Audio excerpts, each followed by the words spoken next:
तर बघा, जे काही ज्यांचं नवीन यूट्यूब चॅनेल आहे, काही नवीन कंटेंट क्रिएटर आहेत, फक्त त्यांचा एकच कॉमन प्रश्न असतो की आमचे सबस्क्रायबर वाढत नाही आहेत, आमचं चॅनेल ग्रोथ होत नाही.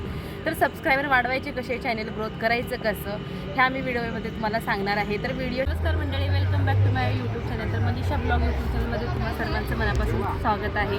तर थंबनेल आणि टायटल बघून तुम्हाला समजलंच असेल आपला व्हिडिओ कशा संदर्भात आहे. चला तर मग आपण वेळ न घालवता व्हिडिओला सुरुवात करूया. तर आपलं बघा, तुम्ही देखील नवीन क्रिएटर असाल, यूट्यूब क्रिएटर, तर तुमच्या चॅनलवरती जास्तीत जास्त सबस्क्रायबर कसे वाढवायचे या विषयावर मी तुमच्याशी बोलणार आहे. त्याच कारणानिमित्त मी बाहेर आलेले आहे आणि बघा, बाहेर येऊन व्हिडिओ करण्यात काही थोडीशी वेगळीच मजा असते, त्यामुळेच मी इकडे आलेले आहे. चला तर मग तुम्हाला आजूबाजूचा परिसर आणि आजूबाजूचा व्ह्यू दाखवते. किती आलेले आहे. चला तर मग आपण आता वेळ न घालवता आपण आपल्या व्हिडिओला सुरुवात करूया.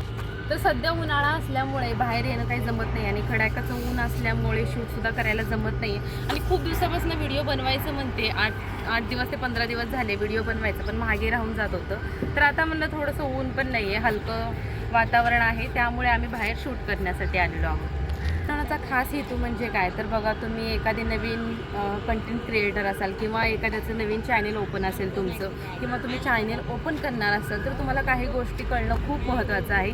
त्यामुळे जर समजा तुमचं एखादं यूट्यूब चॅनेल असेल तर चांगल्या प्रकारे ग्रोथ होत नाही आहे, सबस्क्रायबर वाढत नाही आहे, तर कशा प्रकारे सबस्क्रायबर वाढवायचे हे मी तुम्हाला या व्हिडिओमध्ये सांगणार आहे. तर सगळ्यात पहिली गोष्ट मी तुमच्यासोबत एक शेअर करणार आहे. तर बघा, जेव्हा माझं नवीन यूट्यूब चॅनेल होतं तेव्हा बघा, माझे जे काही सबस्क्रायबर होते ते कसे वाढले आणि त्यासोबत ना माझं यूट्यूब चॅनल कशा प्रकारे ग्रोथ झालं हे माझ्या एक्सपिरियन्सनुसार मी तुमच्यासोबत शेअर करणार आहे. तर बघा, जेव्हा मी नवीन यूट्यूब चॅनल ओपन केलं होतं, ज्या काही छोट्या छोट्या गोष्टी होत्या तेव्हा मला सांगणार कुणीच नव्हते की. आता मी तुम्हाला सांगणार आहे, जर तुम्ही नवीन यूट्यूबर असाल तर ज्या काही छोट्या छोट्या गोष्टी आहेत, ज्या छोट्या छोट्या चुका आहेत तुम्हाला करायच्या नाही आहेत, म्हणजे तुमचं चॅनल चांगल्या प्रकारे ग्रोथ होईल. तर सगळ्यात पहिली महत्त्वाची गोष्ट म्हणजे कोणती, बघा, तुमचं नवीन जेव्हा यूट्यूब चॅनल असतं तेव्हा तुम्हाला काय करायचं आहे, तुम्हाला स्वतःचा कंटेंट वापरायचा आहे. इतर कोणाचाही कंटेंट तुम्हाला कॉपी करायचा नाही आहे. जर बघा, तुमचा जेव्हा स्वतःचा कंटेंट असेल तेव्हा जर तुमच्या व्ह्यूवर्स जे काही असतील, तुमचे ऑडियन्स असतील, जर त्यांना तुमचा कंटेंट आवडला तर ते स्वतःहून तुम्हाला सबस्क्राईब करतील आणि तुमच्या चॅनेलला लाईक करतील. आणि त्यासोबत नंबर 2 तुम्हाला काय करायचं आहे, बघा, तुमची जी काही कॅमेऱ्याची क्लिअरिटी आहे व्हिडिओमध्ये तुम्हाला क्लिअर ठेवायची आहे, जेणेकरून तुमच्या ऑडियन्सला देखील तुमचे व्हिडिओ आवडले पाहिजे. यूट्यूब कॅटेगरी, बघा, तुमचा यूट्यूब चॅनल कोणत्या रिलेटेड आहे हे कळणं देखील खूप महत्त्वाचं आहे. बघा, तुम्ही जेव्हा नवीन यूट्यूब चॅनल ओपन करता तेव्हा नीच निवडणं खूप महत्त्वाचं आहे. म्हणजे बघा, ज्याच्या रिलेटेड आहे ते. तर बघा, ज्याच्या रिलेटेड तुमचं चॅनेल आहे, तर बघा, एखादं रेसिपीचं असेल तर तुम्ही इतर जे काही डान्सचे असतील, कॉमेडीचे असतील, याचे देखील तुम्ही व्हिडिओ टाकू शकता. पण ज्याच्या रिलेटेड आहे ते जे व्हिडिओ टाकतात ते बेटर असेल. कारण बघा, जे काही तुमचे ऑडियन्स असतील ते ॲक्टिव्ह असतील, काही अगोदरचे तुमचे व्ह्यूज असतील त्याचा रीच कमी होईल. म्हणजे ज्याच्या रिलेटेड आहे त्याच्याबद्दल तुम्ही व्हिडिओ टाकू शकता. थोडंसं ऊन वगैरे असल्यामुळे थोडासा त्रास होतो आहे व्हिडिओ वगैरे बनवायला, कारण ऊन होतं. आता इतक्या उशीर तरी ऊन नव्हतं, आता थोडंसं उन्हाचं प्रमाण वाढलेलं आहे. सगळ्यात महत्त्वाची गोष्ट म्हणजे कन्सिस्टन्सी असणे खूप महत्त्वाचं आहे. बघा, तुमचं जेव्हा यूट्यूब चॅनल असतं तेव्हा तुम्हाला रेग्युलर व्हिडिओ अपलोड करायचे आहेत.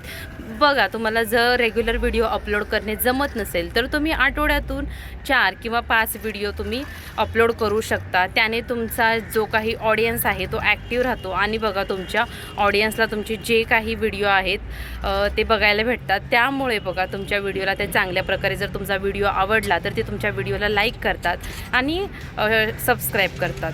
कन्सिस्टन्सी आणि पेशन्स असणे खूप महत्त्वाचं आहे. जर बघा, तुमचा एखादा ऑडियन्स तुम्हाला सांगितला की मला याच्या रिलेटेड व्हिडिओ हवा आहे, तर तुमच्या जे काही ऑडियन्स आहेत त्यांना कोणत्या रिलेटेड व्हिडिओ हवे आहेत ते तुम्ही व्हिडिओ अपलोड करा. म्हणजे तुमचे ऑडियन्स देखील खुश राहतील आणि तुमचं जे काही यूट्यूब चॅनल आहे ते देखील चांगल्या प्रकारे ग्रोथ होईल. हे जे काही आपले यूट्यूब चॅनलवरचे सबस्क्रायबर वाढवण्यासाठी आणि आपलं चॅनल चांगल्या प्रकारे ग्रोथ करण्यासाठी ह्या काही छोट्या छोट्या गोष्टी आहेत, या फॉलो केल्या तर तुमचं यूट्यूब चॅनल जे आहे चांगल्या प्रकारे ग्रोथ होईल आणि तुमचे सबस्क्रायबर देखील झपाट्याने वाढतील. तर ह्या ट्रिक फॉलो करून तुम्ही चांगल्या प्रकारे तुमच्या चॅनलची ग्रोथ करू शकता. आणि त्यासोबत बघा, तुम्हाला हा जर व्हिडिओ आवडला असेल तर आपल्या चॅनलला नक्की सबस्क्राईब करा. भेटूया अशाच पुढच्या व्हिडिओमध्ये. तोपर्यंत काळजी घ्या.